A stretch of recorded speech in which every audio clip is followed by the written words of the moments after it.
What's up, guys? It's that guy with movies back here again. Today is Sunday. You know what that means?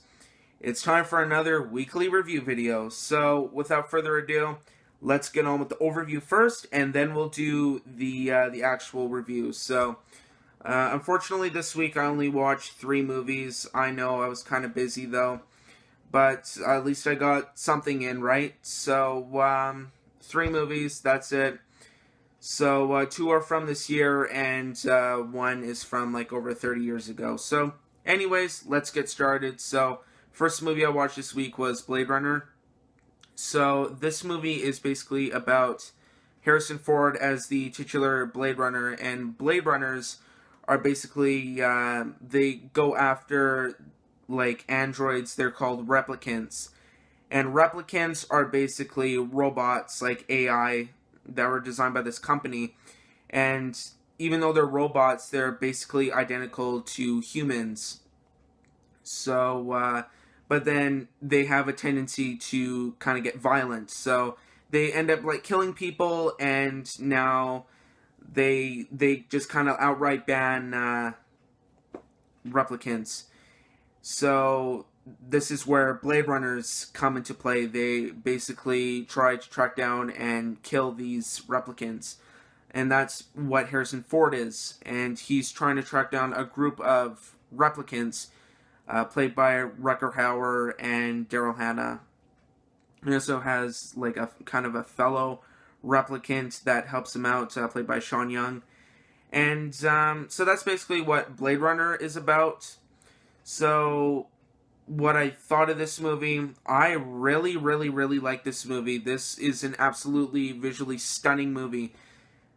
It looked beautiful. Like, it looked beautiful. Like, I didn't even know it was from 1982. Like, I didn't, like, if I didn't know what year it came out, I wouldn't think it came out in 1982. Like, I would have thought it was probably filmed last month. It looked beautiful for 1982.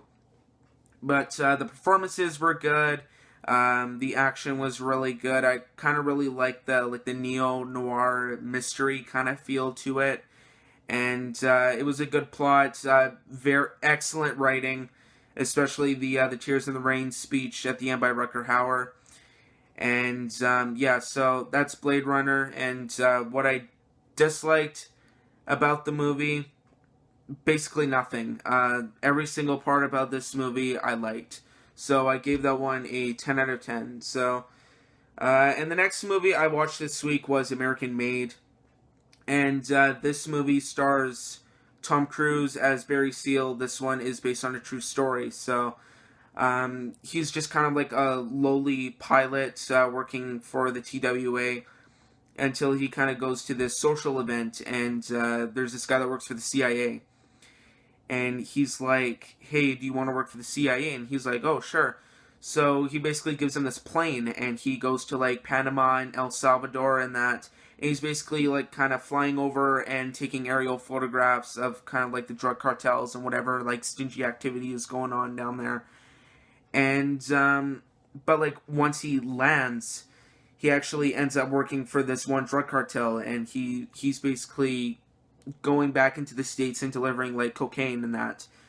And so he's basically working under Pablo Escobar, and then obviously, like, the DEA and, like, the CIA, or actually not really the CIA, no, like, the DEA and, like, the FBI and that, they kind of, like, discover, like, what he's trying to do and that.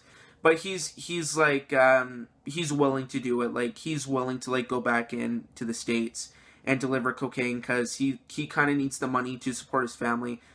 Well, like, not really. They just kind of want the money to, like, have a better life and that. So, that's basically what American Made is about. So, I actually kind of like the style of the movie. So, here's what I kind of, like, liked about the movie. It actually was pretty good. So, what I liked about the movie, I actually kind of like the visual style of it. It felt like a movie from, like, the late 70s. And the writing was really good, and the guy that they picked to play Pablo Escobar, he actually looks like Pablo Escobar, and like once you kind of like see him, and yeah, I actually kind of dug the style of the movie, and And what I didn't like about it was the fact that if you look at a picture of Seal himself and kind of compare him with Tom Cruise, he does not really look like the real guy. Like, he looks nothing like it. Same thing with like Jack Reacher, like the Jack Reacher fiasco that happened like a few years back, where the description, Tom Cruise getting hired for a role he's basically not fit to play. But he was pretty good in it. It's not really based on appearance. It's about how well you play the role. And it kind of felt like Catch Me If You Can meets Narcos, basically. And so I kind of really... I really like the style and the kind of like aesthetic and feel of the movie in that. And besides that, the performances were good. The acting was really good. And like I said, some of the stuff, like obviously Tom Cruise not being basically the right fit to play him, but he was good in the role after all.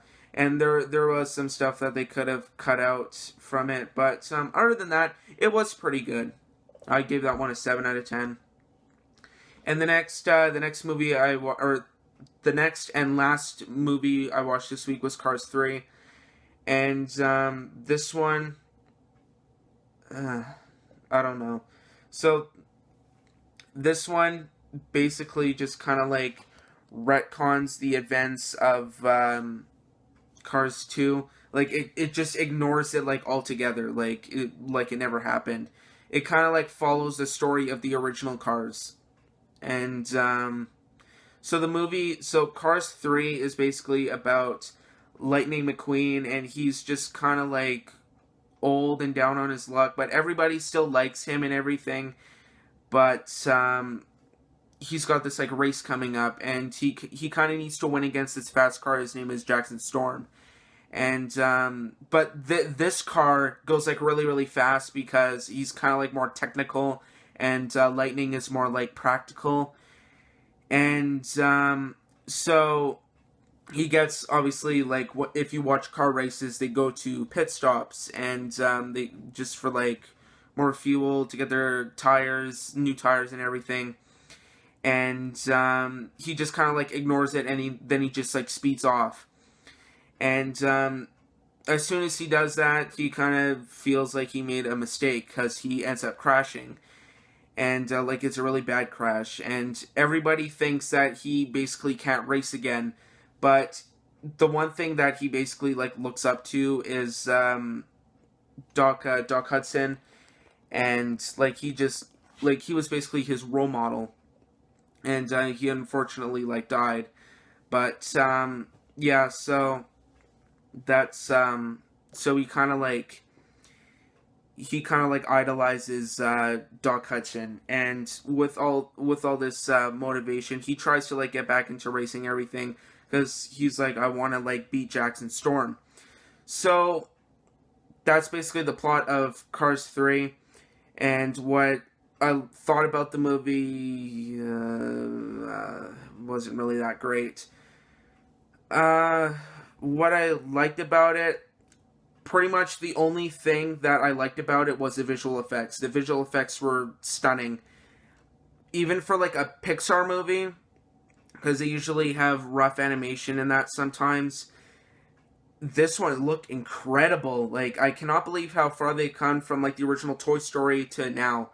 It looked awesome. Like when you get like the shots of the tires like going across the gravel and that, you could see like rocks, like little bits of like rocks and that, like coming up from the ground and that, and like sand blowing away when they drive through the sand. So it looked like incredible for like an animated Pixar movie and that.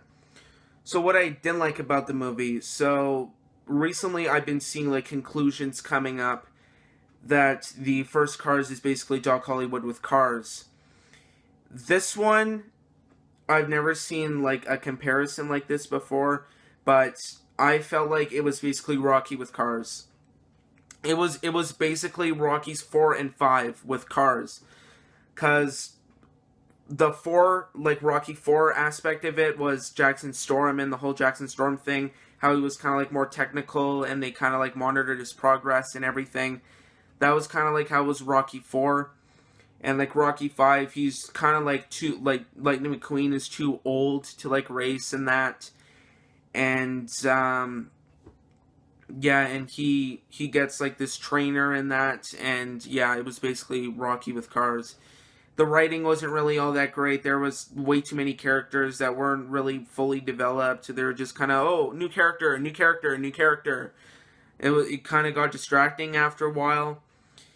And then if you have, like, if you guys are going to watch this one with like your kids, if you guys have kids, if you're going to watch this one with your kids, they'll probably be bored by this one.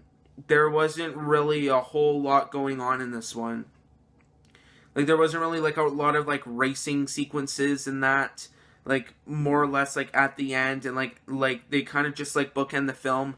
Like, there's one at the start and there's one at the end. So, it's a movie about racing.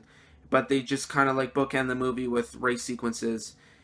And, it wasn't really that great. So, anyway, though, guys, that's about it for this weekly review video. Only 3 movies this week, unfortunately. But anyways, thanks for watching. Please subscribe, like, comment, share. Twitter and Instagram links will be in the description down below if you want to follow me on there. Thanks again for watching, and we will see you guys next time.